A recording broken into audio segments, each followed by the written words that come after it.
warahmatullahi wabarakatuh. Perkenalkan, nama saya Vivi Adita Nursaida dengan NIM 2022 G1B003. Baiklah, di sini saya akan menjelaskan beberapa poin tentang kepramukaan, sejarah pramuka, dan kepanduan pramuka, dan faktor-faktor pendidikan kepanduan. Yang pertama, dasar-dasar filsafat dan metode pendidikan kepanduan.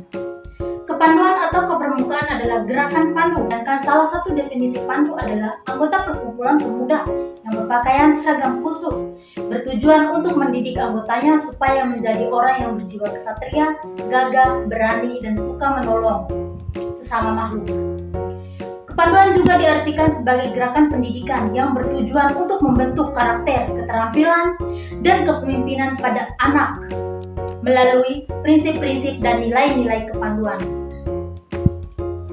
Kepanduan telah berkembang pesat lebih dari 140 negara di dunia. Yang kedua, sejarah pramuka dan kepanduan. Pramuka merupakan gerakan kepanduan yang sangat populer baik di Indonesia maupun di dunia, yang merupakan hasil peleburan dari berbagai organisasi kepanduan yang ada sebelumnya. Gerakan kepanduan atau kepramukaan pada awalnya muncul di Inggris, yang diperkarasai oleh Robert Stephenson Smith Baden-Powell, atau yang biasa kita kenal dengan Sir Robert Baden-Powell, yang merupakan bapak pramuka dunia. Pramuka dunia didirikan pada tanggal 25 Juli 1907, yang saat itu Robert Baden-Powell menjabat sebagai Letnan Jenderal Militer Inggris yang mengadakan perkemahan. Diketahui sejak kecil, Robert Baden-Powell menaruh perhatian alam dan sangat suka menjelajah hutan yang ada di sekitar sekolahnya. Ketika ia bekerja sebagai seorang perwira militer dan ditugaskan ke berbagai peperangan, ia ditugaskan untuk memimpin kepanduan sejarah pramuka. Pramuka adalah sebuah organisasi kepanduan yang didirikan di Indonesia pada tanggal 14 Agustus 1961. Namun sejarah pramuka sebenarnya sudah dimulai sejak awal abad ke-20 ketika gerakan kepanduan atau scouting yang pertama kali diperkenalkan di Inggris oleh Robert Baden-Powell pada tahun 1907. Yang ketiga, faktor pendidikan kepanduan.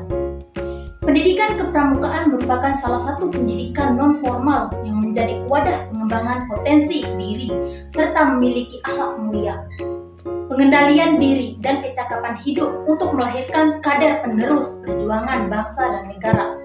Pendidikan kepramukaan merupakan proses belajar mandiri yang progresif bagi kaum muda untuk mengembangkan diri pribadi seutuhnya, yang meliputi aspek spiritual, emosional, sosial, intelektual, dan fisik, baik sebagai individu maupun sebagai anggota masyarakat, yang merupakan proses pembinaan dan pengembangan potensi kaum muda agar menjadi warga negara yang taat. Ada beberapa faktor pendidikan kepanduan. Yang pertama, pendidikan anak kepanduan. Masuknya pendidikan pramuka dalam struktur kurikulum pada pendidikan dasar patut untuk diapresiasi. Pramuka dianggap sebagai wahana pembentukan karakter siswa, karena dalam pramuka siswa dilatih kepemimpinan, kerja keras, solidaritas, mandiri, dan keberanian. Kegiatan pramuka ini mampu membangun kecerdasan siswa pada ranah atau sikap dan perilaku, sehingga siswa mampu mengembangkan karakternya secara positif. Yang kedua, pramuka dikenal sebagai kegiatan yang menyenangkan karena adanya kegiatan-kegiatan seperti menyanyi, bermain, bertepuk tangan, tali temali, dan kegiatan lainnya. 2. Dasar dan tujuan pendidikan.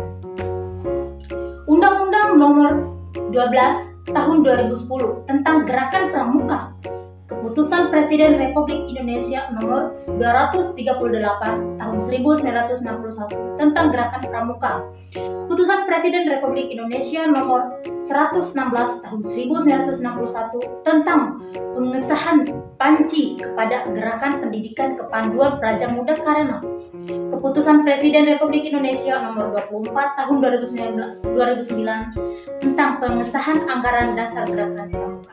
Yang ketiga, anak didik, yaitu peserta didik yang terdapat dalam proses pendidikan.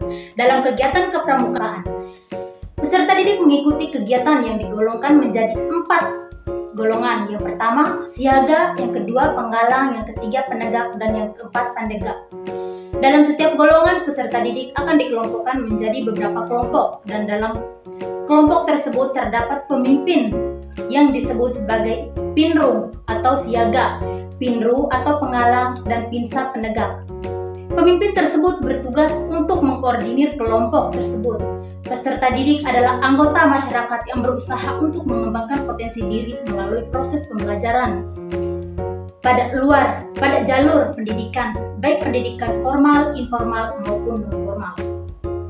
Yang keempat, pendidikan kepanduan adalah usaha sadar menyiapkan peserta didik melalui kegiatan bimbingan, pengajaran, atau latihan bagi perannya di masa yang akan datang. Sedangkan pendidikan dalam arti yang luas adalah menjadikan peserta didik sebagai manusia yang mandiri, peduli, bertanggung jawab, dan berpegang teguh pada nilai dan norma-norma di masyarakat. Sekian, wassalamualaikum warahmatullahi wabarakatuh. Dadah.